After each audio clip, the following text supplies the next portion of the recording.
Okay, so before we start talking about the cons of the lake communities in Gilbert, I just want to create appropriate expectations because I previously talked about lake communities on social media and I had some people come out and they're like, Courtney, those aren't lakes.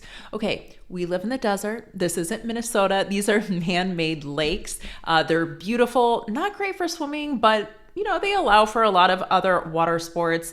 And I've actually lived in a lake community for almost 3 years now, and there's definitely a lot of perks. They really are gorgeous neighborhoods and sought after neighborhoods too. And the reason we're only talking about the cons today is if you go to these neighborhoods, the pros are pretty obvious. But the cons, well, sometimes you aren't aware of what those are until you've actually bought a home and lived in one of these neighborhoods for a little bit. Now, I do want to do a quick rundown of the lake communities in Gilbert, and then we'll get into some of the cons. But there's about 7 total communities.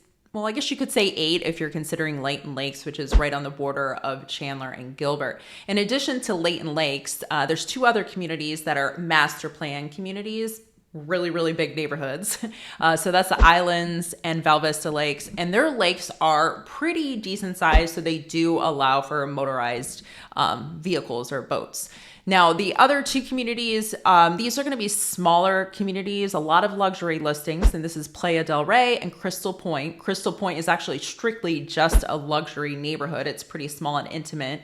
However, both of these neighborhoods, even though they're smaller, they have pretty big lakes. So you still are able to have a pontoon boat or a smaller boat. There's some water skiing at Crystal Pointe as well. And then we do have a handful of other neighborhoods that have more finger style lakes, not very big, don't allow motorized boats. They'll allow paddle boards and canoes, that sort of thing. But a lot of them have these beautiful walking trails around the perimeter of the neighborhood. So they're still very, very gorgeous. But let's talk about 6 cons why a lake community may not be for you. And the first one, I already kind of hinted towards this one in the beginning of the video, but that is you don't want to swim in these lakes, okay? The water is not treated for swimming, and a lot of the HOAs, or actually all of the HOAs, do not allow swimming. You will get penalized or fined. Some of the neighborhoods do have pools directly on the lake. The Islands, one subdivision, actually has a pool right on the lake, and then Val Vista also has what they call a lagoon style pool. As a side note, you can also fish in these lakes. It's catch and release, and similar to swimming, I mean, even if you were allowed to hold on to the fish, you probably wouldn't want to because the water is just not treated.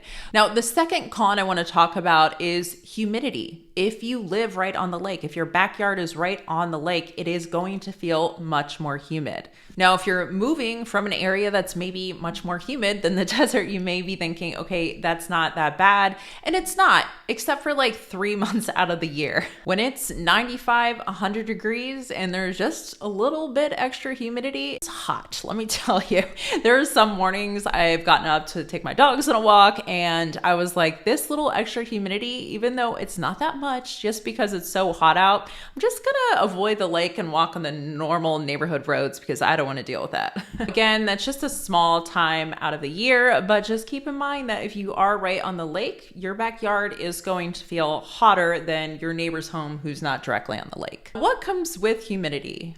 That brings us to our third con, which are bugs. Now, let me tell you, a huge blessing of living in Gilbert or Phoenix Metro is we really don't have that many bugs. But we do have these tiny itty bitty mosquitoes. Their nickname is called no-see-ums. I'm not making that up. And I personally have a pretty strong reaction to mosquito bites, so I'm really not a fan of these. They're really annoying. And you will find many more of these no-see-um mosquitoes closer to a body of water. Now, these are much more common during the hotter months, particularly in the morning and the evening. And there's definitely some years that are worse than others. Like if we have a year where we have very heavy monsoon weather between July and September, you're probably going to see a lot more bugs or these mosquitoes. I think it was 2021. If you lived here, you probably will remember, but we had a crazy amount of rain. It was very green. It was very beautiful, but we did experience a higher volume of mosquitoes. But just to tie this back in with the humidity, our second con, okay, the humidity and bugs, this is really more of a summer issue. The rest of the year, the rest of the 9 months, it's not going to be a problem. Now, our fourth con is lack of privacy or lack of enclosure in your backyard. Now, it depends on the neighborhood, but if you're directly on the water, a lot of the neighborhoods have zero enclosure whatsoever. There might be a dock going out to the lake, but there's no fence or barrier. And if you have pets or kids, this could clearly be an issue, a safety concern. Now, some of these neighborhoods do have an enclosed backyard, but the fence is more of an open type fence, so you can see directly in and out of the backyard. Just expect that the HOA is going to have some strict regulations just because they want to keep the cohesive nature of the neighborhood, make sure it's aesthetically pleasing, just because, well, all your neighbors can see what's in your backyard. And speaking of HOAs, that is our fifth con of living in a lake community. And something to keep in mind is these lakes, they aren't managed by the city. They are managed by the HOA, the Homeowners Association. So we do find a lot of these HOAs can be a little stricter and more expensive than other neighborhoods. Now, it does depend on which community you are in, of course. The smaller lake communities, the ones that don't allow motorized boats, their HOA tends to be not quite as expensive. A lot of them are going to be under $100. These master plan communities, these bigger subdivisions, it really depends what part of the community you're in, if you're waterfront or not, if you're in a condo or a townhome or a single family home. But a lot of these neighborhoods can be, $200-$300 if you are in, on the water. And if you're in a gated section of one of these communities, it can be even a little bit higher than that. And then some of these more luxury communities or luxury homes on the lakes that allow motorized boats, they can get pretty high.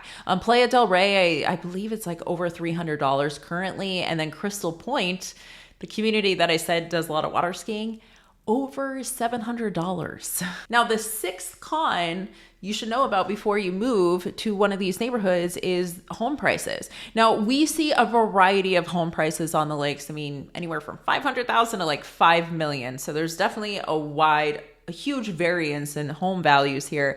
But the thing to keep in mind is if your home is on the lake, it's going to be much more expensive than your neighbor right across the street who is not. So how much more expensive is it to live on a lake community? Well, that really varies a lot. Sometimes it's like 10% more depending. But for some of these luxury listings, you could be looking at spending 25%. It really just depends on, the lot size and where it's positioned on one of these lakes. Now, we did spend a lot of time talking about the cons of the neighborhoods, but I will say, having lived in a lake community, there really are just fantastic perks. If you go to the islands during the Christmas time and see all the pontoons on the water with Christmas lights, or go to Playa Del Rey and see, the kids on the banana boat, it's a good time. There's a huge sense of community in a lot of these neighborhoods. Just some important factors you need to know before you actually purchase a home. But if you're interested in other neighborhoods in Gilbert, please check out this playlist right here. A lot of different tours there. Thank you so much for your time and have a fantastic day.